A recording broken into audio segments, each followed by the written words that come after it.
Okay, so here's how I'd like to start, like we start every chapter. Pat, if you could read chapter 19, verses 1 through 15.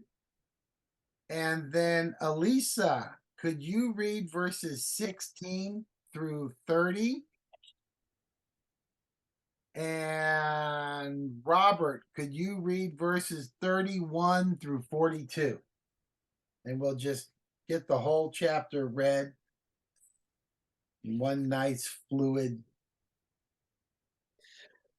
motion. Okay. Shall I just go ahead and start? Yeah, man. Okay, John 19, 1 to 15, New American Standard. Pilate then took Jesus and scourged him, and the soldiers twisted together a crown of thorns and put it on his head, and put a purple robe on him. And they began to come up to him and say, "Hail, King of the Jews," and to give him slaps in the face.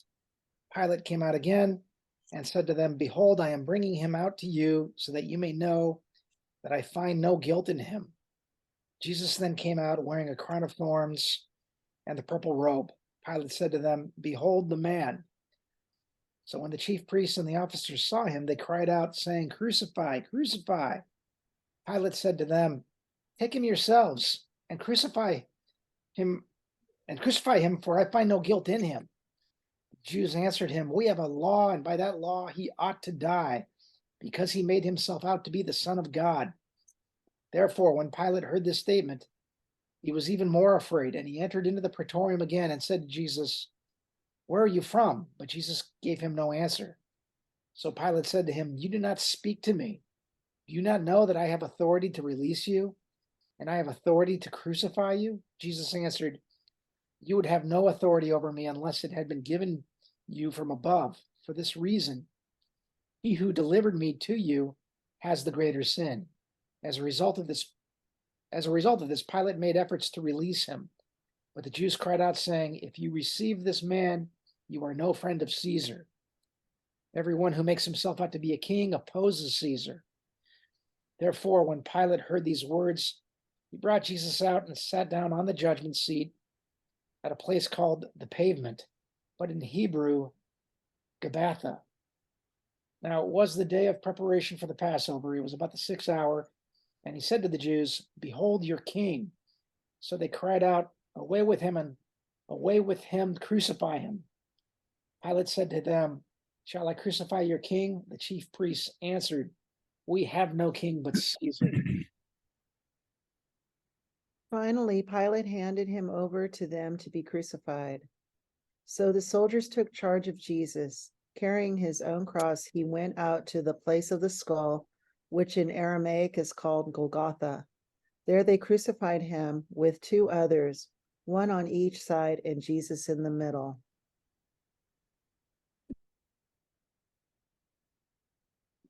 Pilate had a notice prepared and fastened to the cross. It read, "Jesus of Nazareth, the King of the Jews." Many of the Jews read the sign, for the place where Jesus was crucified was near the city, and the sign was written in Aramaic, Latin, and Greek. The chief priests of the Jews protested to Pilate, "Do not write the King of the Jews, but that this man claimed to be King of the Jews." Pilate answered, "What I have written, I have written." When the soldiers crucified Jesus, they took his clothes, dividing them into 4 shares, one for each of them, with the undergarments remaining. This garment was seamless, woven into one piece from top to bottom. "Let's not tear it," they said to one another. "Let's decide by lot who will get it." This happened that the scripture might be fulfilled that said, "They divided my clothes among them and cast lots for my garments." So this is what the soldiers did. Near the cross of Jesus stood his mother's sister Mary, the wife of Clopas, and Mary Magdalene. When Jesus saw his mother there and the disciple whom he loved standing nearby, he said to her, "Woman, here is your son," and to the disciple, "Here is your mother." From that time on, this disciple took her into his home. Later, knowing that everything had now been finished, and so that the scripture would be fulfilled, Jesus said, I am thirsty. A jar of wine vinegar was there, so they soaked a sponge in it, put the sponge on a stalk of the hyssop plant, and lifted it to Jesus's lips. When he had received the drink, Jesus said, It is finished. With that, he bowed his head and gave up his spirit. John 19:31-42.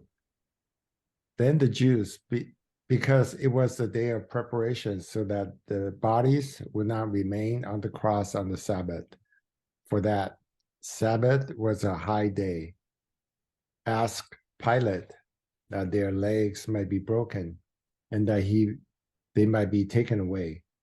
So the soldiers came and broke the legs of the first man and of the other who was crucified with him.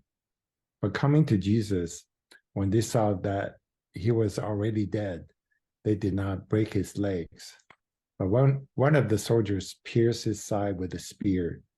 It immediately blood and water came out. And he who has seen has testified, and his testimony is true.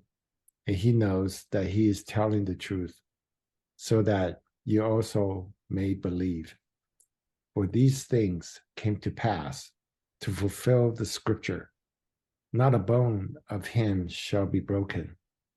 And again, another scripture says, they shall look on him whom they pierced. After these things, Joseph Arimathea, being a disciple of Jesus, but a secret one for fear of the Jews, asked Pilate that he might take away the body of Jesus. And Pilate granted permissions. So he came and took away his body. Nicodemus, who had first come to him by night, also came, bringing a mixture of myrrh and aloes and about 100-pound weight. So they took the body of Jesus and bound it in linen wrappings with spices, as it is the burial custom of Jews. Now in the place where he was crucified, there was a garden, and in the garden a new tomb in which no one had yet been laid. Therefore, because the Jewish day of preparation, since the tomb was nearby, they laid Jesus there. Okay. So what I did with this chapter is I broke it down into three main parts, fairly straightforward. Verses 1 through 15, I simply labeled before the crucifixion. That's main part 1. And then we have a lot of subparts to that, which we'll talk about. And then the second main part, which is verses 16 through 30, I labeled during the crucifixion. I bet you guys can guess what the third part is. Verses 31 through 42, main point number 3, after the crucifixion. So we're now seeing the hour has come. Jesus said during his first miracle, mine hour has not yet come. Now his hour has come. And we're going to see this play out in a lot of prophecy and a lot of politics play out during this time. It says, Pilate then took Jesus and scourged him. And the soldiers twisted together a crown of thorns, put it on his head, and put a purple robe on him. And they began to come up to him and say, Hey, hail, King of the Jews, and give him slaps in the face. In verses 1 through C, we see the assault inflicted on Christ. The scourging in verse 1 and the sarcasm in verse 2 and 3. Pilate has him flogged. The flogging is pretty brutal. There's bone and glass and metal that is in the leather. And it doesn't just, it's not like getting hit with a strap. That stuff digs in and it pulls off flesh and skin with every hit. So most likely, Jesus's back, by the time they were done, looked like hamburger. And most of the time that would be enough to kill somebody. And imagine, here's the other thing we need to remember, that all during that suffering that Jesus was going through, he had to keep himself from stopping it, because he could have stopped it. But all of that he did on our behalf for us. So we see the scourging, and then we hear this sarcasm of the world come out. Hail, King of the Jews. And we still see the world is very hostile to the gospel, very sarcastic towards the truth, very mocking towards scripture and towards the Bible and the gospel. And things haven't changed much. And then verse 4, it says, Pilate came out again and said to them, Behold, I am bringing him out to you so that you may know that I find no guilt in him. Jesus then came out wearing the crown of thorns and the purple robe. And Pilate said to them, Behold the man. I think Pilate was hoping that this beating and this humiliation would be enough to satiate the bloodthirst of the Jews that they had.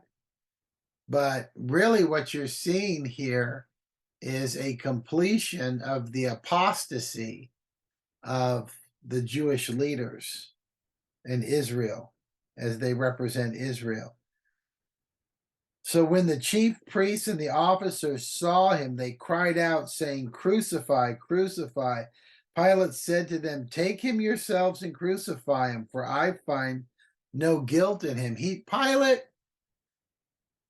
did not want to have anything to do with this. He was trying to get his way out of it. But the fact is, he could have said, no, we're not going to kill. I do not give you the permission to kill this guy. But there's a lot of reasons why, and we'll see later on, why Pilate acquiesces to what the Jews want to do. He twice reminds the Jews that he did not find him guilty. Isn't it interesting?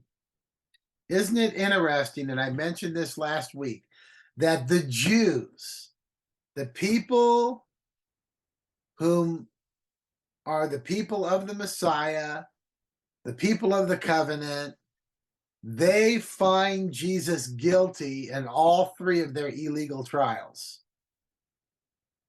But the Gentiles find him innocent in all three of their trials. And I just find that that's really interesting to see that. And the reason is that the Gentiles were more objective. They didn't have a dog in the fight. The Jews understood the threat that Jesus was to their power. And he was a threat to their power because he actually came with authority. He actually came with proof of who he was. And they knew that. There was no way, with all of the supernatural things that Jesus had done, including raising people from the dead, there's no way they could shrug it off that he was a fake.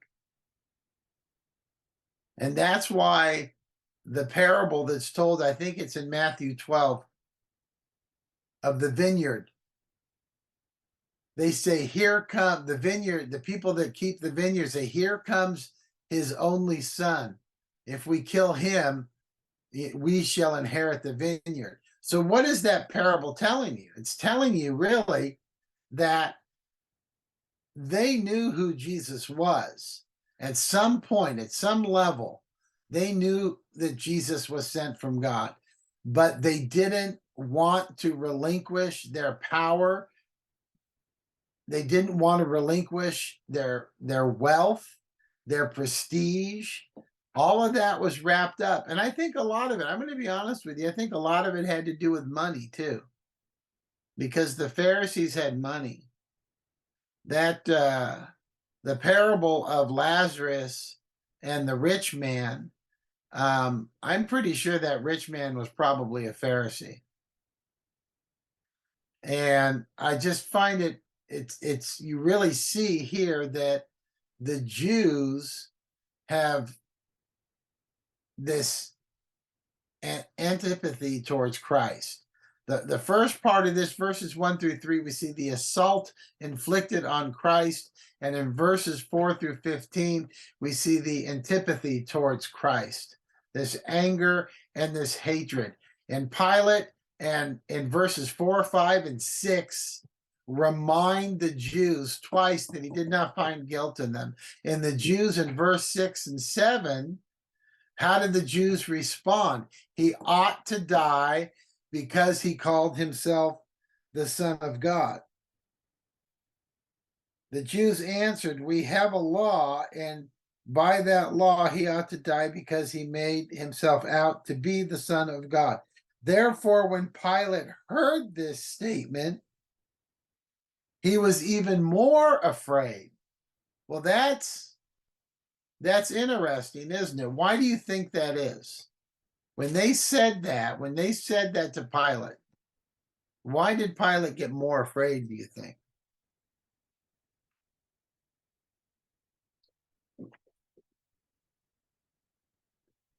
Didn't Pilate's wife say something about Jesus, that when she had a dream, and that Pilate should have nothing to do with this? Yeah, that do not have anything to do with this man. Do not have anything to do with this man.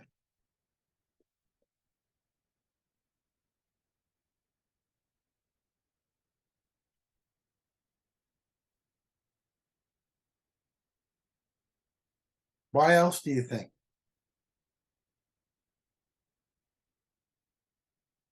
So he has the testimony. He has the testimony of his wife, right? In Luke 24, there's these two disciples that are on the road to Emmaus. And they meet up with Jesus. Their eyes were prevented from recognizing him. And he said to them, what are these words that you are exchanging with one another as you are walking? Excuse me. And they stood still, looking sad. One of them, named Cleopas, answered and said to him, are you the only one visiting Jerusalem and are unaware of the things which have happened here in these days?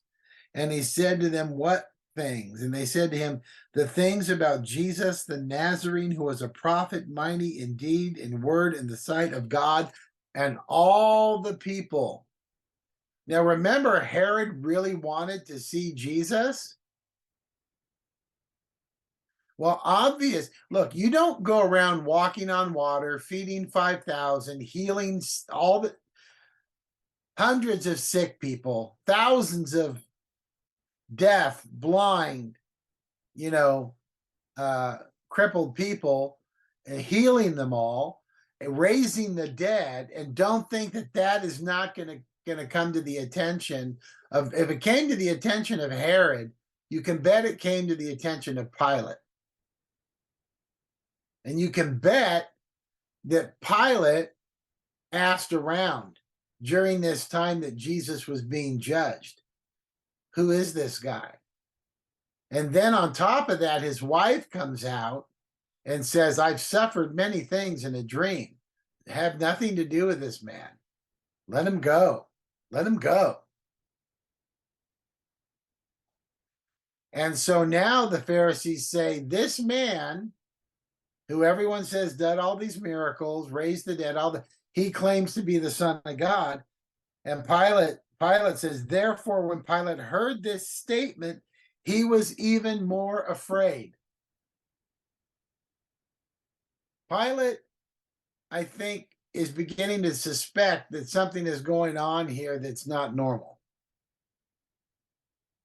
He understands that they're jealous because it says that. He knew that they handed him up because they were jealous of him, which also means that he must have known something about Jesus. But it goes on here. You have this first conversation with Pilate and the Jews, where he says 2 times that, and you're going to notice now that the Jews, the more Pilate pushes against the Jews, the more aggressive they get. And remember now that Jerusalem had a reputation for riots.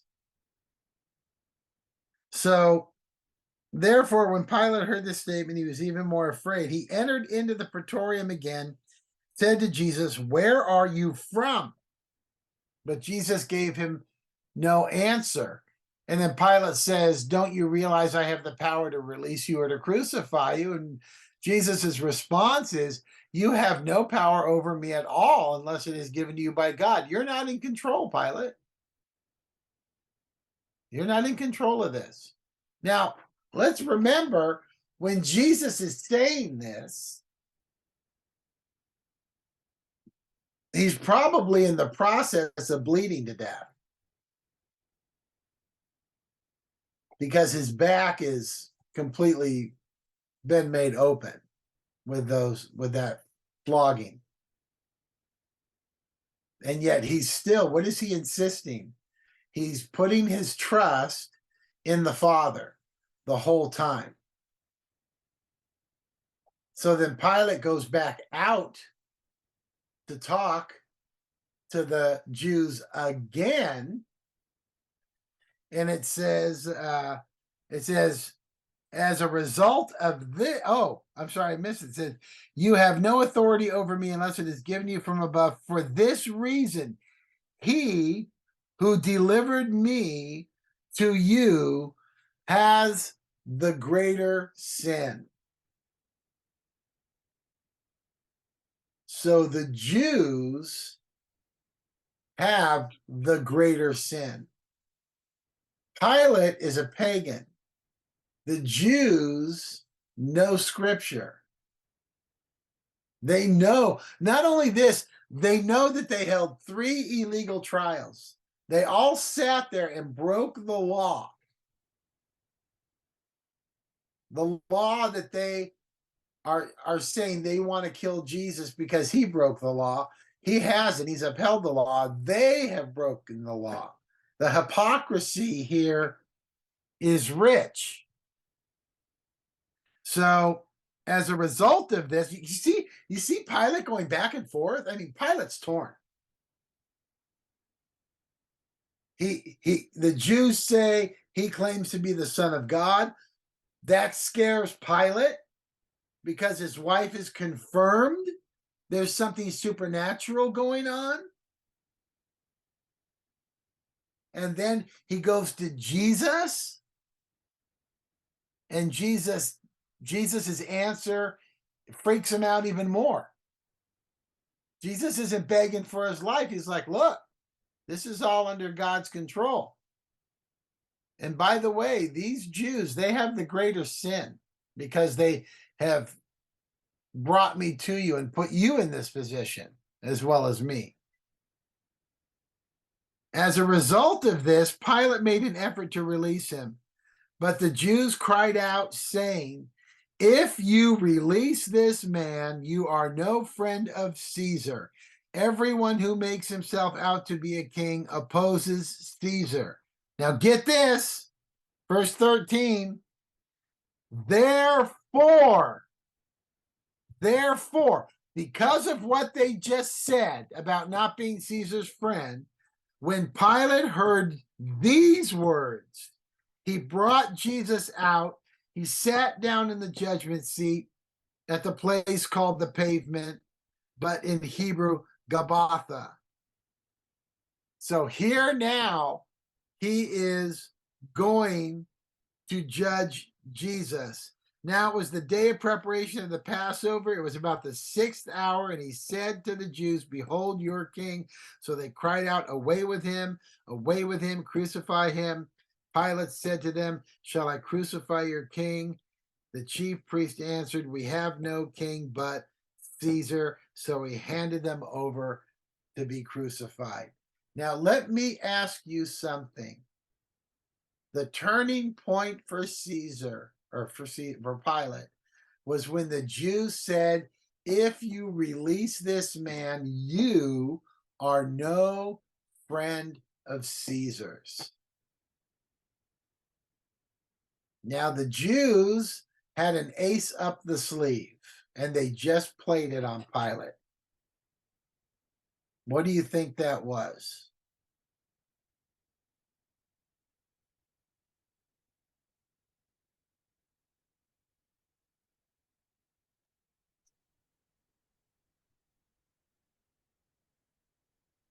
Now, I'm going to tell you a history. I'm going to tell you what it was, because I like history. After Augustus Caesar died, also known as Octavian, his stepson Tiberius Caesar took over. Tiberius Caesar was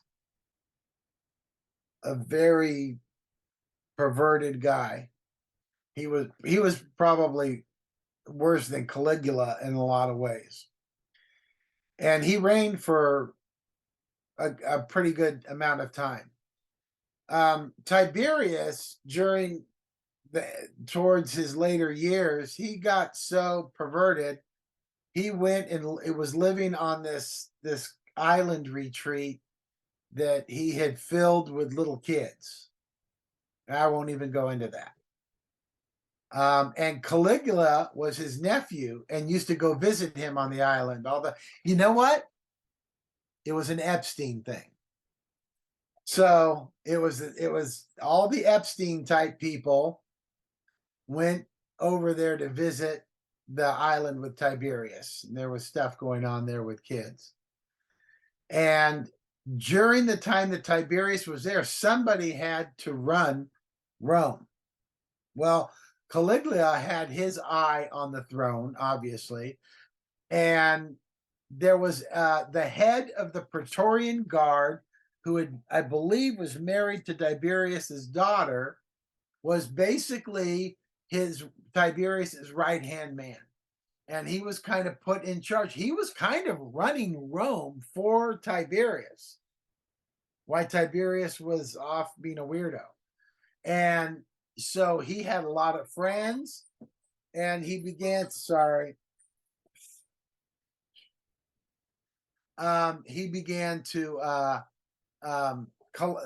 build a power structure. His name was Sejanus. Sejanus was in charge of the Praetorian Guard, married to Tiberius's daughter, and he had his eye on the throne. So Sejanus was doing his deal and whatever. And Caligula knew that if he was going to get on the throne, he had to get rid of Sejanus. So as Caligula would go over to that island and spend time with his uncle, he began to poison his uncle's ear against Sejanus, convincing him that Sejanus was a traitor. Sejanus was going to take over the empire in a coup and dethrone him or assassinate him or whatever. And Tiberius started to listen to Caligula. And so Tiberius set an order out and giving Caligula the authority to be in charge of this, to put Sejanus to death, which they did in the Tiber's River, I think. They strangled him and threw his body into the river. And they also killed a lot of his friends. Anyone that was a friend of Sejanus was suspected. A lot of them were killed. Well, Sejanus had a young protege.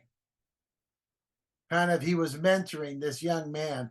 He was a young protege. So obviously, this young man was heavily suspected. His name was Pontius Pilate.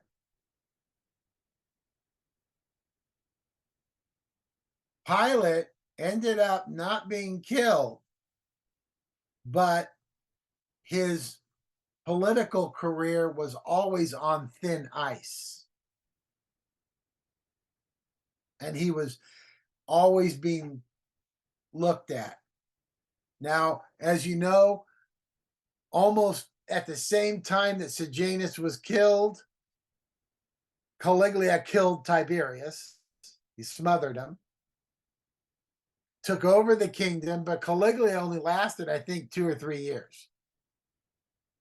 He was killed by the Praetorian Guard, assassinated, and then Claudius took over, and it was during Claudius's reign that Jesus's ministry was going on. So Pilate was only 3 or so years out of this whole issue. He was the worst place that you could be sent to represent Rome is Palestine. It's the worst place. It's the armpit of the world. They hated it because the Jews were always rebelling and it was a mess, right? So they sent Pilate there. Get rid of him. Send him out there over to the Jews. So when those Pharisees knew it, so when they said, "You are no friend of Caesar's," and the very next sentence is, "Therefore, when Pilate heard these words," right? He knew. Let's read it again. "If you release this man, you are no friend of Caesar's. Everyone who makes himself out to be a king opposes Caesar's. Therefore, when Pilate heard these words, he brought Jesus out and sat down at the judgment seat." That was it. They knew what to say to scare Pilate, to force him to do what they want. Isn't it interesting? That's why I like history so much. It really takes something that is a one-dimensional issue and it brings it to life, and you can kind of walk around the issue and see it from all these different dimensions and get a better understanding of why Pilate was so bullied by these Jews that he was supposed to be ruling over. Well, that's why Pilate's career, which is his life, is hanging on a thread. And the Jews knew that. And they used that to threaten him. And so it says, now it was the day. It says, now it was the day of preparation for the Passover, and it was about the 6th hour, and he said, "Jews, behold your king." You notice he keeps calling Jesus their king. He's not backing down on it. He's insisting to them, this is your king. So they cried out, away with him, crucify him. And Pilate said to them, shall I crucify your king? And the chief priests answered and said, we have no king but Caesar. Isn't this interesting? I thought God was supposed to be their king. Isn't it interesting that God is standing before them and they're saying, away with him, we have no king but Caesar. This is the final apostasy of these Jewish leaders. They are denying God as their king and fully embracing Caesar as their king. If you would have told these guys a month before that they would say something like that, they would say you're crazy. I'd never say Caesar's our king. God is our king. We're a covenant people. We have a covenant with God. He's our king. Oh, okay. It's a very interesting situation. So they handed him over to be crucified. Then they took Jesus, therefore, and he went down bearing his own cross to the place called the place of the skull, which is called in Hebrew Golgotha. There they crucified him, and with him 2 other men, one on either side, and Jesus in between. So the first thing you have is the crucifixion walk. Pilate releases Jesus to the soldiers, and he carries his cross. Isn't it interesting that before this ever happened, Jesus said to his disciples, "You must daily pick up your cross and follow me." And he said that before it ever happened. See, we hear that, right? We don't give it another thought because we just are so familiar with the cross. But we have to remember that when Jesus said this was before the crucifixion. You must pick up your cross and follow me. He knew exactly how he was going to die. He knew exactly how he was going to die.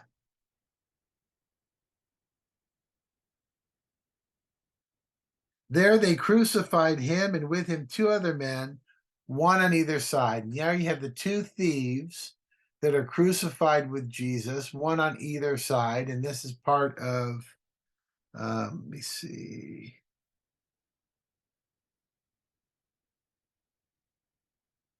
Trying to find it.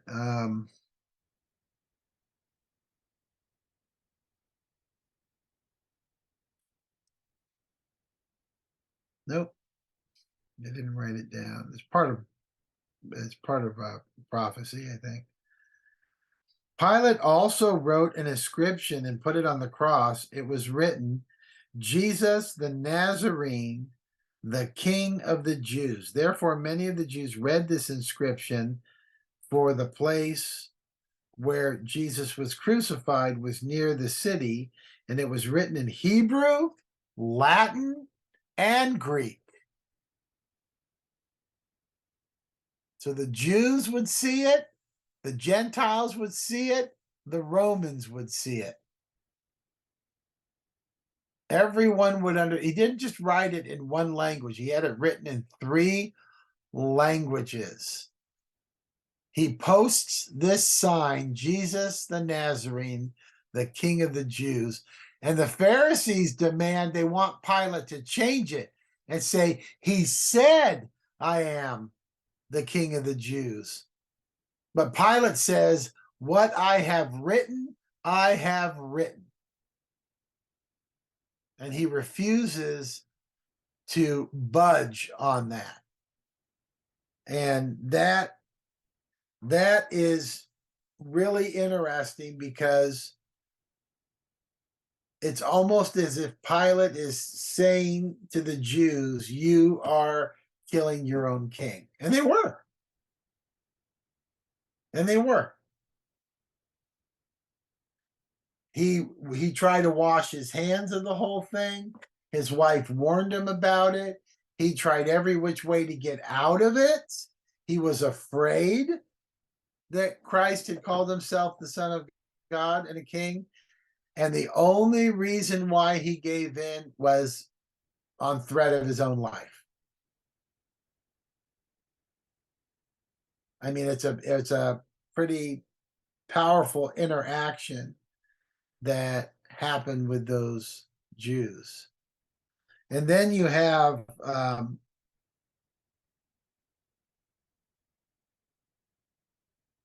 the soldiers, when they had crucified Jesus, took his outer garments. They ripped it into 4 parts, a part of every soldier, and also the tunic. Now the tunic was seamless, woven in one piece. So they said to one another, "Let us not tear it, but cast lots for it to decide whose it shall be." This was to fulfill scripture. And this is in, I believe it's in Psalms 22:18. They divided my outer garments among them, and for my clothing they cast lots.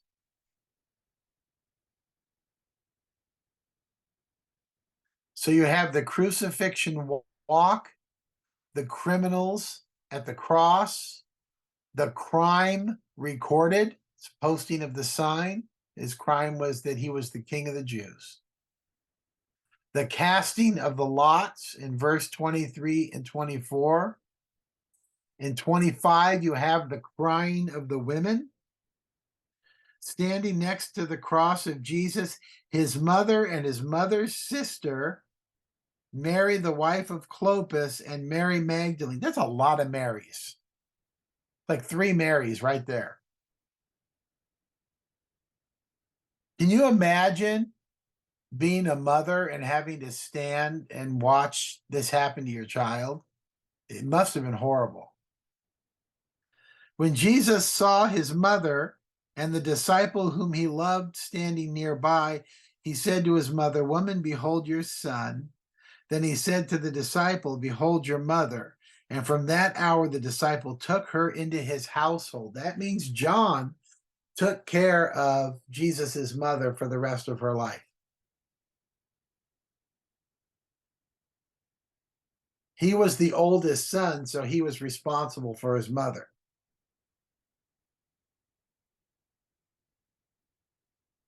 And here you have Jesus at the cross, still thinking about others, still making sure his mother is cared for. In verses 26 and 27.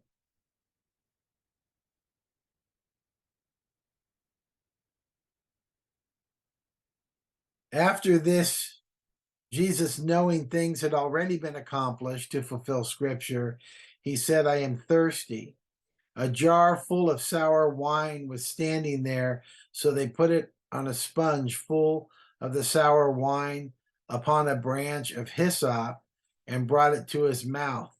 Therefore, when Jesus had received the sour wine, he said, "It is finished." And he bowed his head and he gave up the spirit.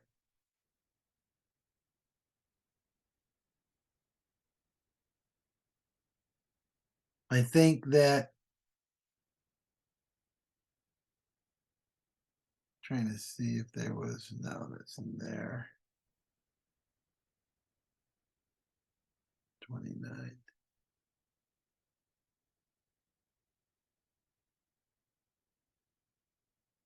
No, okay.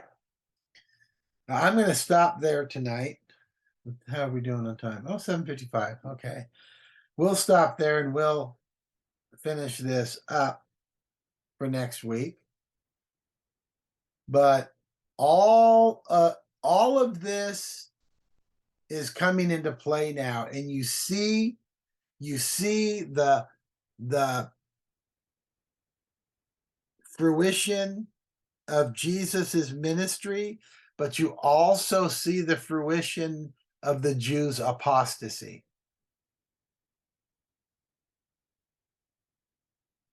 They had brought themselves to such a place of unbelief, willful unbelief, not just rejecting Christ and ignoring him, but going out of their way to illegally try him, to lie, and to murder him. And they knew they were murdering him. And somehow in their minds, they were justifying maybe they were saying, well, it's our job to protect the people. And if the people, keep following this Jesus, the Romans are going to come and destroy us. And so we're doing this for the people. No, they were doing it for themselves. People who have anger against Christ and who want to do away with the gospel, they always try to say it's because they're protecting somebody else. But in all actuality, they're defending their own unbelief. They want to keep doing their own thing. Jesus threatens their agenda. Okay. Any questions? Yeah, Tony, and the reference of verse 30, therefore, when Jesus has received the sour wine, he said, it is finished. And he bowed his head and gave up his spirit. And then if I cross-reference that to Matthew 27:50, 50, yeah. says, and Jesus cried out again with a loud voice, and he yielded up his spirit. And behold, the veil of the temple was torn in two from top to bottom. Okay, and then in Mark 15:7, and the veil of the temple was torn in two from top to bottom. So these two verses gave more of more details right when he gave up his spirit, and then the veil was torn up from top to bottom. I think I heard that was significant because that could not have been done by man, because No, the it veil was are really thick. It was thick. right, thick and higher up, right? It's really Yeah. tall. Yeah. There's just no way it could be. It would have to be supernaturally done. Mhm. Okay. But what did that represent? What did that tearing of the veil represent? Would expose the Holy of the Holies, right? No, No. just there's no barrier between. Oh, Jesus is the high priest that interceding for us in between the Father and us. It means now the veil was a wall of separation between God and people. Right. And when that veil was torn in two, that separation was over. What does Paul say? We now boldly approach the throne of grace. Mhm. That separation now was over. Mhm. Yeah, you will see that John, compared to the other gospel writers, he adds 90% of his information is new, and he leaves out a lot of stuff. Mhm. And the reason why he leaves it out is it's already been said. Mhm. They already know. They've had the other gospels for 30 years, 40 years by now. So that's all. So he's driving his whole agenda. John's whole agenda is to show the deity of Christ. Mhm. And when the Jews mention that he says he's the Son of God, Pilate gets afraid. Now, isn't it interesting that this pagan leader had more discernment and fear of God than the Jews did? Mhm. He did not want to kill Jesus. He was afraid. He had more discernment than these Jewish leaders did in regards to who Christ was, or at least the fear of God. Yeah, because the Jews, they knew who Jesus was. They just didn't like him. I think they knew, but they didn't know. They knew, but they were telling themselves it's not true. They deluded themselves. They deluded themselves. I mean, the evidence was there. any rational, reasonable person that knew Jewish theology and scripture would have to look and say he has fulfilled everything, but they just couldn't accept that because it did not go along with their agenda. For all of their sanctimonious attitude, their whole religion was about the flesh.